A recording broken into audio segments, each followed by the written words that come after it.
काफ़ी सारे टॉपर्स के इंटरव्यूज़ और उनके वीडियोस को एनालाइज करने के बाद 4 ऐसे एक्चुअल स्टेप्स मुझे मिले जो हर एक टॉपर फॉलो करता है। इनमें से पॉइंट नंबर 1 तो सभी टॉपर्स में कॉमन है और पॉइंट नंबर 4 के बिना तो कोई टॉपर टॉप कर ही नहीं सकता था। ओके, तो starting with point number 1, early start preparation. Toppers कभी लेट स्टार्ट नहीं करते। आपके पास 1 साल नहीं है, आप कम से कम 1 साल पीछे हैं। अगर मोस्ट ऑफ द टॉपर्स को ऑब्जर्व किया हो तो उनकी फर्स्ट क्वालिटी ये है कि वो फर्स्ट अटेम्प्ट में ही टॉप करते हैं। इसका मेन रीज़न ये है कि वो 11th से ही कोचिंग ज्वाइन करके या कोई ऑनलाइन बैच परचेज करके प्रिपरेशन स्टार्ट कर देते हैं। कोई टॉपर तो ऐसे भी होते हैं जो 9th से ही प्रिपरेशन स्टार्ट कर लेते हैं। कोचिंग के पोस्टर में देखा हो तो अक्सर लिखा होता है 2 years classroom student, 4 years classroom student, but वहीं पर जो मोस्टली एवरेज स्टूडेंट हैं वो यही सोचते रहते हैं कि क्या फ़र्क पड़ता है, सिलेबस तो 11th 12th का ही है ना, तो 12th के बाद स्टार्ट कर लेंगे।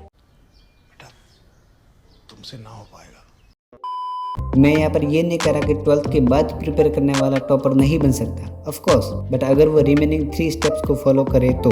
बात करें पॉइंट नंबर 2 की, तो वो है कंटिन्यूस लर्निंग। अगर आप कोई भी टॉपर का इंटरव्यू देखोगे तो एक चीज़ कॉमन मिलेगी, वो है डेली हैबिट ऑफ स्टडी। हर एक टॉपर अपने इंटरव्यू में ये बात जरूर कहता है कि वो डेली कंसिस्टेंसी के साथ 3 से 4 घंटे की सेल्फ स्टडी करता था।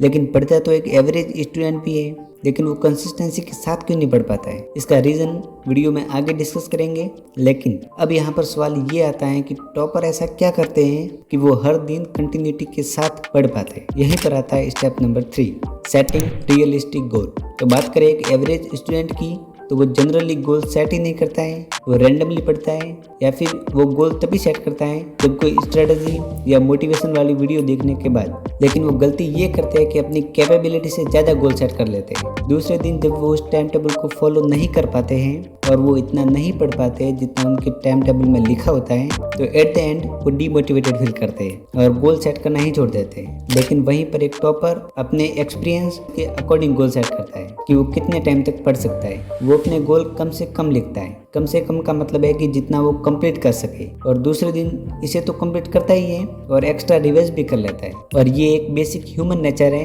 कि आप कोई गोल सेट करते हैं और वो अचीव हो जाता है तो सेंस ऑफ अकम्प्लिशमेंट की फील आती है और इससे डोपामिन रिलीज होता है और उस काम को करने की किक मिलती है, जिससे वो दूसरे दिन उससे ज़्यादा अचीव करने की कोशिश करता है जितना उसने पहले दिन किया था। अब इन तीनों पॉइंट्स के बाद बात करते हैं एक ऐसे पॉइंट की जो एक MCQ बेस्ड एग्जाम का मोस्ट क्रूशियल पॉइंट है। वो है point number 4, mock test and analysis. एक एवरेज एस्पिरेंट मॉक टेस्ट देने के बाद जनरली अपनी गलतियों को इम्प्रूव करने की ट्राई नहीं करता है, जैसे कि टाइम मैनेजमेंट हो गया, सिली मिस्टेक्स हैं या फिर क्वेश्चन अटेम्प्टिंग स्ट्रेटजी है, वो उन पर काम नहीं करता है। इसलिए उसके हर मॉक टेस्ट में ऑलमोस्ट सेम मार्क्स आते हैं। वहीं पर एक टॉपर टेस्ट देने के बाद उस पूरे पेपर को एनालाइज करेगा और अपनी मिस्टेक बुक में मॉक टेस्ट की सिली मिस्टेक्स को लिखेगा और अपनी स्पीड और एक्यूरेसी इंप्रूव करने की ट्राई करेगा। नीट 2020 की टॉपर आकांक्षा सिंह, वो अपने एक इंटरव्यू में बताती है कि उन्होंने नीट का पेपर टाइम से 15 मिनट पहले ही कंप्लीट कर लिया था। विथ एक्यूरेसी उनके मार्क्स थे 720 out of 720। It surface level, it might be seen luck, but अगर आप स्टडी करोगे तो पता चलेगा कि ये सारा खेल उनकी प्रैक्टिस का है। बिना प्रैक्टिस के ये पॉसिबल नहीं है। So do more and more practice because practice makes the man perfect. Thank you so much for watching till the end.